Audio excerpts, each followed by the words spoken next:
Okay, one more example, and this one requires us to be a little bit more clever.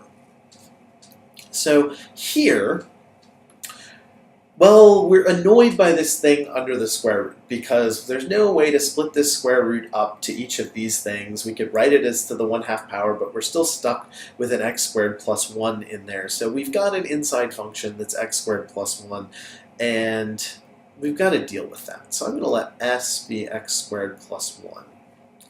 So then ds is 2x dx, so 1/2 ds equals x dx.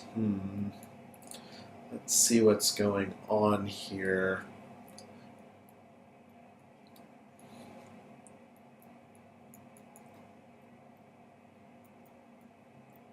So I've got my x dx, which can become 1/2 ds. I've got my root of x squared plus 1, which can become root of s.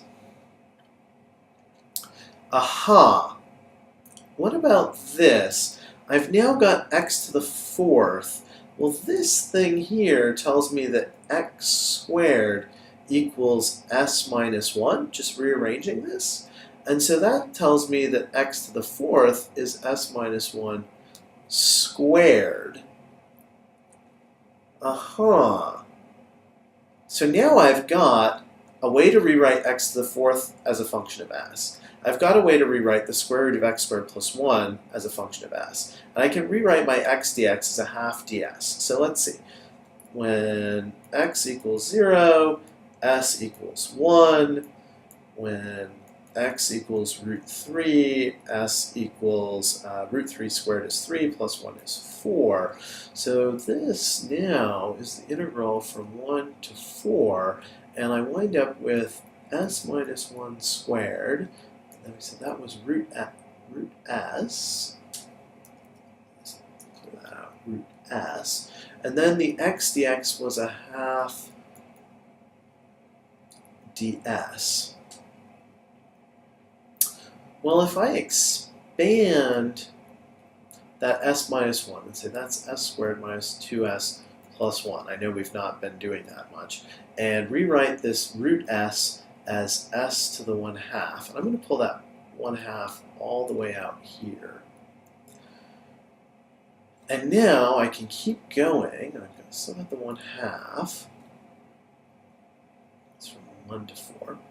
And now I want to write this as s to the, well, 2 is 4/2, so this is s to the 5/2 minus 2s to the 3/2 plus s to the 1/2 ds.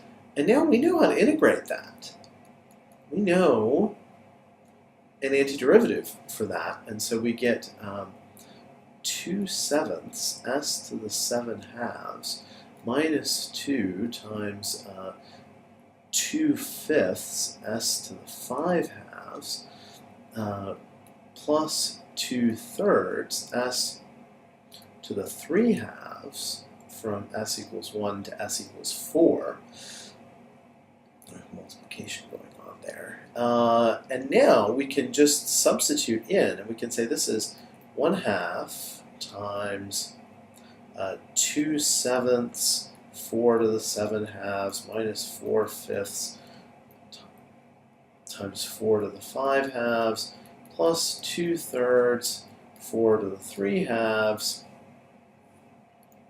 minus, well, we put 1 in for all of these, we get 2/7 minus 4/5 plus 2/3. And I will hope that you will trust me when I tell you that that actually can be calculated out to be 848 over 105. Put it into a calculator or something.